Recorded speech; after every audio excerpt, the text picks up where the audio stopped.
Assalamualaikum warahmatullahi wabarakatuh. Baiklah, saya Desi Novitasari 1705-0034 dari STK IP PGRI Sumatera Barat, jurusan Pendidikan Matematika. Saya akan mempresentasikan mengenai uji randomisasi untuk data berpasangan pada mata kuliah Statistika Non-Parametrik. Definisi uji randomisasi adalah tes non-parametrik yang memiliki nilai praktis dalam analisis data penelitian.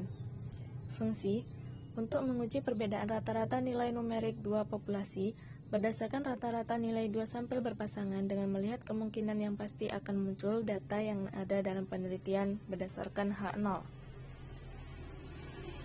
Syarat data yang digunakan paling tidak interval.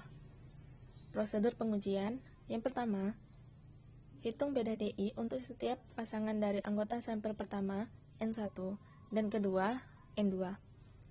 Yang kedua, tentukan peluang semua kombinasi atau DI yang memiliki kemungkinan akan muncul di bawah H0, yaitu sebesar 2 pangkat N, di mana N sama dengan jumlah pasangan dari anggota sampel pertama dan kedua.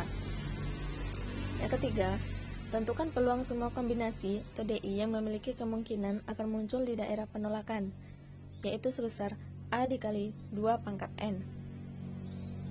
Yang keempat, buat ilustrasi berbagai kombinasi atau DI yang berpeluang muncul di daerah penolakan dengan cara memilih kombinasi peluang dengan sigma DI paling besar positif dan sigma DI paling kecil negatif.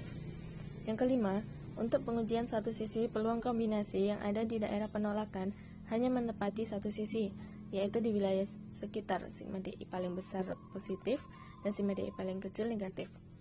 Sedangkan untuk pengujian dua sisi, peluang kombinasi yang ada di daerah penolakan berada di dua sisi, yaitu wilayah sekitar sigma DI paling besar positif dan paling kecil negatif.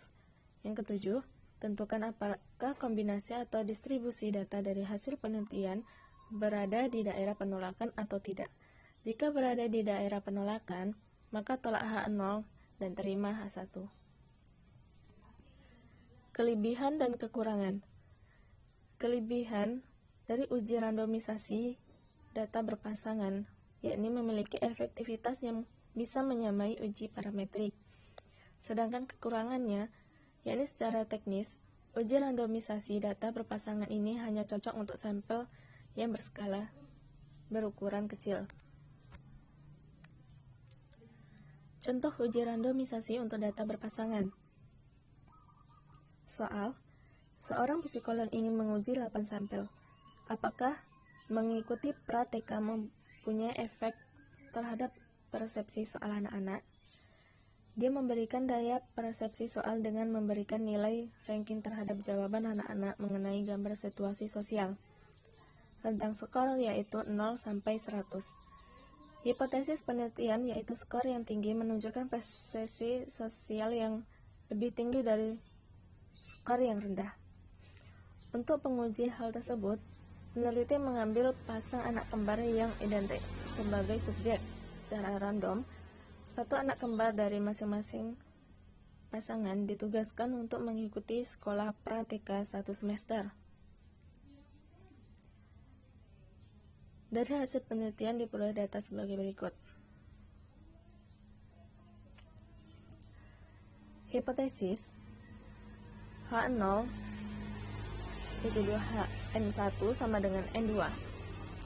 H1 N1 tidak sama dengan N2 dengan alfa sama dengan 0,05. Keterangan N1 adalah daya persepsi soal kanak-kanak yang di pra-TK dan N2 daya persepsi soal kanak-kanak yang di rumah. Keputusan pengujian yang pertama diperoleh N sama dengan 8. Jadi peluang semua kombinasi data 2 pangkat 8 sama dengan 256. Kedua, taraf signifikan sama dengan 0,05.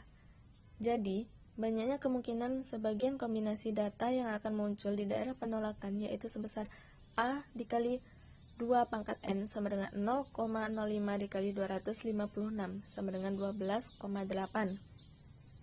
Berarti terdapat 12 kemungkinan yang dilakukan pengujian dua sisi terhadap 12 kemungkinan di mana positif 6 kemungkinan positif paling besar dan negatif 6 kemungkinan negatif paling kecil. Ketiga, maka kemungkinan kombinasi data yang muncul di daerah penolakan H0 dapat diperoleh sebagai berikut. Berikut tabelnya. Tabel hasil positif dan negatif yang mungkin dan paling ekstrem untuk harga DI. Yang keempat, untuk menguji satu sisi, peluang kombinasi yang ada di daerah penolakan hanya menempati satu sisi, yaitu wilayah sekitar sigma DI paling besar dan paling kecil, dan yang diambil yaitu wilayah sekitar sigma DI paling besar atau positif. Kelima, pada tabel, DI pada penelitian berada pada kemungkinan paling ekstrim positif atau di bawah H0. Dengan alfa sama dengan 0,05 dan N sama dengan 12, maka P sama dengan 0,047. Artinya, pada penolakan H0, yang keenam, karena P besar dari alfa sama dengan 0,05, tolak H0 dan H1 diterima. Jadi kesimpulannya, terjadi perbedaan daya persepsi soal kanak-kanak yang dipraktekkan dan di rumah. Baiklah, sekian terima kasih. Wassalamualaikum warahmatullahi wabarakatuh.